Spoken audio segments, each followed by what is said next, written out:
Imagine stepping off the ship with nothing but a suitcase and hope.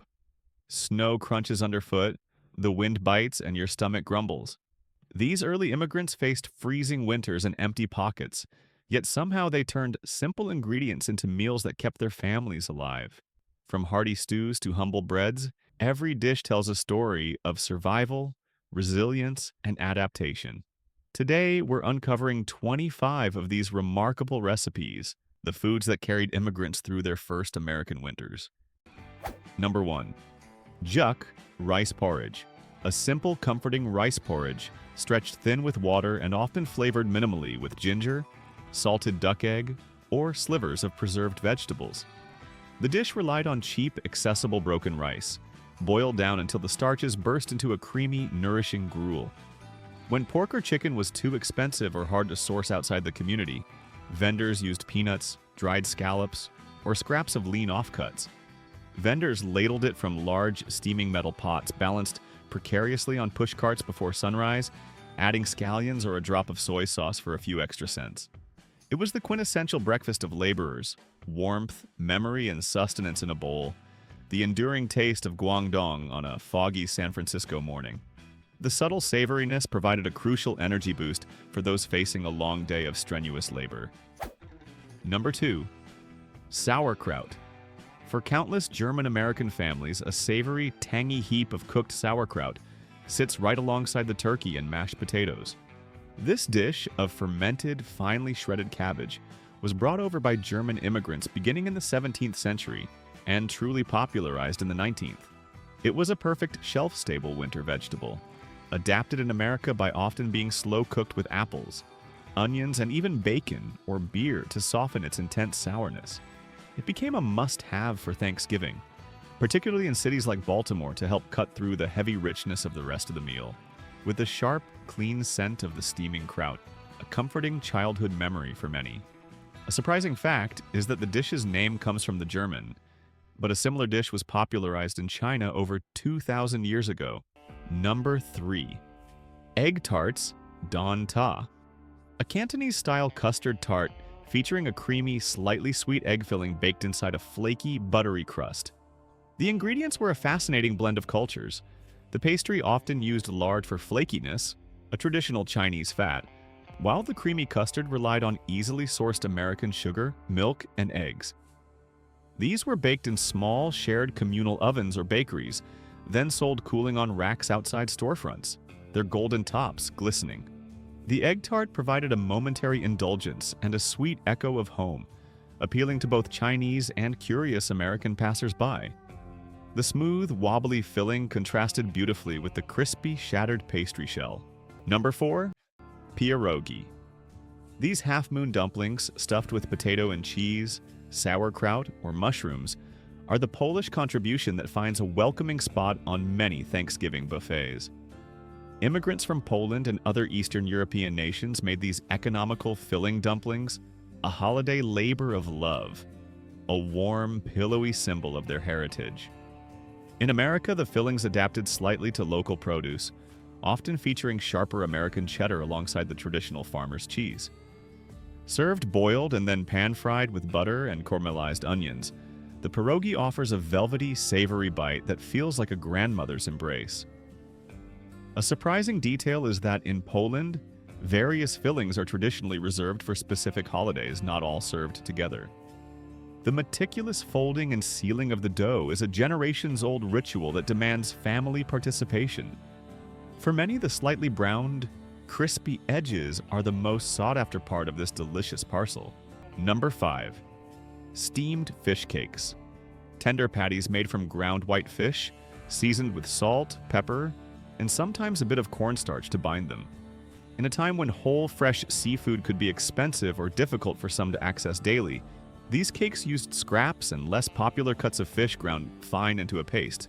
They were gently steamed inside small, tiered bamboo steamers, ensuring a soft, yielding texture that preserved the delicate flavor. Dipped in a simple sauce of soy and oil, they were a light, easily digestible protein source, connecting the immigrants to the coastal bounty of their ancestral homes. The bouncy texture, or Q, was a mark of the vendor's skill in preparing the fish paste. Number 6. Spanakopita spanakopita. The iconic Greek spinach pie provides a flaky, buttery, and bright green break from the brown and beige palette of the traditional American Thanksgiving. Greek immigrants layered phyllo dough with a savory mixture of spinach, leeks, and a salty kick of imported feta cheese, celebrating the abundance of the fall harvest in their new home. It often appears as an appetizer, but its rich, comforting texture and aromatic dill and onion make it a satisfying side. The sound of the crisp phyllo shattering on the plate is the signal that the feast has truly begun. The process of brushing each layer of phyllo with olive oil transforms simple dough into hundreds of delicate, crisp flakes. It brings a Mediterranean brightness, often served cold or warm, showcasing the region's love for garden greens. Number 7. 5-spice roast duck. While the roast turkey dominates, the aromatic Chinese tradition of roasting duck often appears as an alternative or an additional main protein, especially in Chinese-American homes. This adaptation uses the whole 5-spice blend, star anise, cloves, cinnamon, Sichuan pepper, and fennel seeds, to infuse the poultry with a sweet and deeply savory complexity. The immigrants made use of the readily available fowl, substituting the usual Cantonese flavor profiles with an autumnal spice blend that surprisingly complements the classic Thanksgiving stuffing. It brings a crisp, mahogany-colored skin and an intoxicating, exotic aroma that transforms the entire kitchen atmosphere. The careful process involves drying the skin overnight to achieve that signature shatteringly crisp exterior. This rich, dark meat offers a bold, umami-forward alternative to the milder traditional bird. Number 8. Roast duck rice bowls. Slices of beautifully roasted duck, its skin crisp and lacquered, served simply over a bed of white rice with a drizzle of sauce. Whole ducks were costly, so street vendors typically sold specific small portions, wings, drumsticks, or breast slices, to keep the price low, using the duck fat drippings to enrich the rice and sauce. The ducks were roasted hanging in specialized vertical ovens, often shared between cooks in the bustling back alleys, allowing the fat to render and the skin to crisp. This meal was the epitome of a cheap, fulfilling feast, turning a small amount of expensive meat into a rich, deeply satisfying main course. A perfect roast duck rice bowl offered the perfect ratio of crispy skin, succulent meat, and sauce-soaked rice. Number 9. Steamed dim sum baskets. Small assortments of delicate, savory, or sweet bites, originally served in tea houses but adapted for quick street sale. Instead of the wide variety found in formal settings, street vendors focused on just a few easily pre-made types like shrimp dumplings, hajiao, or pork dumplings, xiao mai, keeping them warm in stackable bamboo baskets. The art of dim sum was simplified. Ingredients focused on ground meat, shrimp paste, and flours, utilizing American-sourced seafood when possible. The baskets were stacked high on push carts, offering a quick, affordable, and refined taste of the slow ritual of Cantonese tea service, connecting workers to their cultural roots during a busy day. Each small, meticulously folded bite was a testament to the high standards maintained even in street cooking. Number 10. Swedish rye bread. The dense, aromatic Swedish limpa, or rye bread, is the offering of Scandinavian immigrants, providing a uniquely sweet and savory counterpoint to the feast's flavors. Traditional limpa is made with rye and wheat flour, often sweetened with molasses or brown sugar, and flavored distinctly with anise, fennel seeds, and orange zest. Instead of dinner rolls, this robust, dark bread is served sliced thin and buttered, perfect for sopping up gravy or making the next day's leftover sandwiches. Its complex flavor is a nostalgic taste of home, a surprising hit of citrus and spice on a cool autumn day. The inclusion of citrus peel, a relatively expensive import long ago, marked this as a special occasion bread. Its dense texture holds up wonderfully to rich gravies and butter without becoming soggy. Number 11. Cassava, yuca, fries, mofongo. Cuban and other Caribbean immigrants often substitute the classic potato with yuca, or cassava, a fibrous root vegetable prepared either as crispy fries or pounded into mofongo. The mofongo is made by frying green plantains, mashing them with garlic, oil, and crispy pieces of pork rind, chicharron. This starchy side gives a wonderfully complex texture and garlicky, salty flavor that perfectly complements the savory turkey and gravy, a testament to adapting New World tropical root vegetables to a European-based holiday. Its dense, earthy character grounds the meal in a different kind of harvest. Mofongo's unique, dense texture and powerful garlic punch make it an intensely satisfying savory side. For those who prefer a simpler preparation, fried yuca sticks offer a potato-like crispness with a distinctively earthy flavor. Number 12. Fried wontons. Small pockets of thin dough filled with a savory mixture of seasoned ground pork and shrimp, then deep-fried until crisp and golden. The street-side version often stretched the filling by adding lots of finely shredded cabbage and scallions, focusing more on the crunch of the wrapper than the expense of the filling. They were fried in batches in deep vats of oil right on the street, pulled out and drained moments before serving, ready to be dipped in a bright red sweet and sour sauce. These crispy, satisfying bites were a popular late-afternoon snack, offering a quick burst of salty flavor and crunchy texture. The satisfying crack of the fried wrapper was a sound familiar across Chinatown's busy streets. Number 13. Rice noodle rolls. Silky, thin sheets of steamed rice batter, rolled up with fillings like shrimp, scallions, or ground beef, and drizzled with a sweet soy sauce. The smooth, slightly gelatinous texture was achieved by steaming a liquid rice flour batter on large, flat metal trays, a process that required very specific, dedicated equipment at the stall. They were steamed à la minute to order and quickly plated, their freshness being the key to their delicate taste.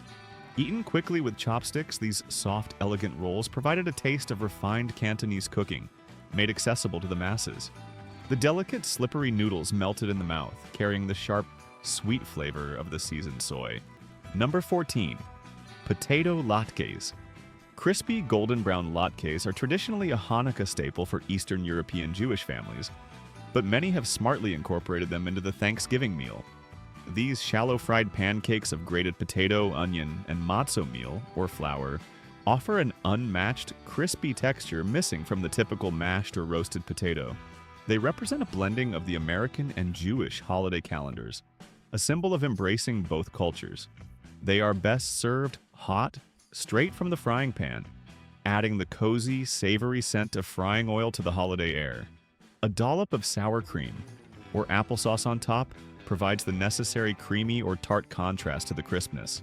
It's a wonderful culinary compromise, celebrating family history while participating fully in the new national celebration. Number 15. Vietnamese spring rolls. A burst of fresh flavor and texture, spring rolls from Vietnamese American kitchens offer a light, herbaceous appetizer to balance the impending heaviness of the feast. These translucent rolls, typically filled with shrimp, rice, vermicelli, and a bounty of fresh herbs like mint and cilantro, are served with a sweet peanut dipping sauce. They became a Thanksgiving addition as a family-friendly communal assembly task, a refreshing, non-traditional appetizer that speaks to the cultural exchange and openness of the modern American table. The delicate wrapper, made from rehydrated rice paper, provides a satisfyingly chewy texture. Their inclusion often signifies a modern, health-conscious shift in the appetizer spread, providing freshness before the main event. Number 16. Bamboo rice, glutinous rice, mixed with small bits of meat, mushrooms, and spices, steamed inside hollow sections of bamboo stalk. The scarce and highly desired bamboo acted as a natural single-serving cooking vessel, lending a subtle, fresh, earthy fragrance to the rice as it cooked. The stalks were steamed over large vats of boiling water, sometimes on shared cooktops in the market. Then the rice was cracked out of the bamboo for the customer. This unique preparation method evoked the forests and mountains of southern China, representing a deep, primal connection to nature and traditional cooking methods. Unwrapping the leaf-lined cylinder was like opening a fragrant, personal gift from home. Number 17. Peanut congee. A thick, savory porridge made with rice, water, and slow-cooked peanuts, often garnished with crunchy preserved vegetables. The peanuts, which were readily available through American agriculture, were used to add a rich, nutty flavor and essential fats and proteins to the otherwise basic rice porridge. This type of congee was often sold at quieter residential street corners, ladled into bowls for families to take home as a light supper. It was a testament to immigrant ingenuity using readily available American ingredients to recreate the essential textures and flavors of a beloved staple. The added fat and creamy texture from the peanuts transformed a simple gruel into a deeply satisfying, warming meal. Number 18. Cornbread dressing with chorizo. While cornbread dressing is a Southern classic, the addition of smoky, spicy chorizo sausage is a delicious innovation from Spanish and Mexican-American culinary traditions. The spicy, paprika-laced sausage is sautéed with a holy trinity of celery, onion, and bell pepper, then mixed into a moist, crumbly cornbread base. This adaptation injects a warm, earthy heat into the stuffing, turning a familiar sight into a bold new flavor experience. The vibrant color of the chorizo-stained cornbread gives the side dish a holiday glow. The rendered fat from the chorizo infuses the entire dressing with a deep, smoky essence. This variation reflects the blending of southern U.S. cuisine with rich Iberian spice profiles. Number 19. Pasticcio. A grand and deeply comforting casserole, pasticcio is often called the Greek version of baked ziti, though it's far more complex. It consists of thick, tubular pasta layered with a spiced ground beef, or lamb ragout, topped with a thick, creamy, nutmeg-laced bechamel sauce, and baked until golden. The dish, a traditional centerpiece for many Greek holidays, was naturally adopted for Thanksgiving by immigrant families, offering a hearty, almost architectural side that appeals to all ages with its creamy, savory depths. The bechamel topping, rich with butter and flavored subtly with nutmeg, must achieve a perfect cloud-like firmness when baked. Because it must cool slightly to set its layers, it is often prepared entirely ahead of time, easing holiday stress. Number 20. Sticky rice wrapped in leaves. A pyramid-shaped parcel of glutinous rice filled with savory ingredients like salted pork, mushroom, and chestnut, then carefully wrapped in bamboo or reed leaves and steamed. The flavor of the leaves, either imported or locally sourced substitutes, was crucial, permeating the rice with a subtle, fresh, earthy fragrance during the lengthy steaming process. The wrapped parcels were steamed for many hours in large, deep pots and sold hot, easily unwrapped to reveal the dense, fragrant meal. This food was profoundly linked to the Dragon Boat Festival, serving as a heavy, nutritious, and deeply symbolic single-serving meal. The dense, compressed texture and rich, savory filling made this a meal that would sustain a worker for hours. Number 21. Soy sauce chicken pieces of chicken. Often wings, legs, or smaller cuts, slow simmered in a dark, rich, and fragrant bath of soy sauce, rock sugar, star anise, and various spices. To maximize flavor and minimize cost, street cooks use tougher, older chickens, and the long simmering process tenderize the meat while thoroughly infusing the flavor. The glistening dark pieces were sold individually from a hanging display at the stall or chopped onto a bed of rice. This dish was prized for its beautiful dark color and intense savory flavor, offering a deeply satisfying taste of protein and luxury for a small price. The intense sweetness and savoriness of the braising liquid reduced down to a perfect glossy glaze. Number 22. Shrimp scampi. Though many classic Italian-American dishes are at the table, shrimp scampi, or other pasta dishes with light garlic butter sauces, are a favored tradition for Italian-American families, particularly those from coastal regions. It serves as a decadent primo, first course, or a lighter celebratory side, a reminder that seafood was often the true centerpiece of Old World holiday feasts. It's a dish of pure, concentrated garlic and lemon aroma that brightens the room and heralds the start of the heavy meal. The quick cooking time allows the shrimp to remain tender, absorbing the intense flavor of fresh garlic sautéed in olive oil. For many, this bright dish provides a necessary break between the appetizers and the main turkey course. Number 23. Artichokes, or Korean rice cake soup. While traditionally a New Year's Day dish in Korea, artichokes is a deeply comforting, celebratory soup that Korean-American families often serve as a starter. The translucent, oval-sliced rice cakes are simmered in a clear, savory beef or anchovy broth, garnished with shreds of egg and meat. The tteok, rice cake slices, are symbolic of coins and prosperity, a beautiful way for immigrant families to fold their own wishes for good fortune into the American holiday of gratitude. The oval shape of the rice cakes is symbolic of the passing of a year, as a new slice of age is consumed. Its presence acknowledges the dual nature of their celebrations, placing importance on both heritage and gratitude. Number 24. Steamed pork dumplings. Open-topped, cup-shaped dumplings filled with a mixture of seasoned ground pork, shrimp, and often shiitake mushrooms, typically crowned with a small dot of orange crab roe. The cost-effective street version relied heavily on inexpensive ground pork and cabbage, with only a token amount of shrimp or other expensive ingredients used for flavor. They were kept warm and moist inside large, multi-tiered bamboo steamers on the pushcarts, ready to be eaten quickly by hand. As another classic of dim sum, the siomai provided a quick, satisfying burst of savory flavor, a perfect hot bite on a cold day. The pleated wrapper and juicy filling made it a highly prized, savory little jewel. Number 25. Chinese sausage fried rice. A quick high-heat stir-fry of cold, day-old rice, mixed with chopped-up pieces of the distinctive sweet and savory Chinese sausage, lechong, eggs, and peas or scallions. The intense preserved flavor of the lechong, cured pork sausage, was key, meaning only a small amount was needed to flavor an entire cheap batch of rice, stretching the meal. Cooked in a roaring hot wok over a fierce flame, the dry, grainy texture and smoky flavor, wok hei, was essential. This dish was the ultimate symbol of no-waste cooking and efficiency, taking simple ingredients and turning them into a flavorful, substantial, and globally beloved meal.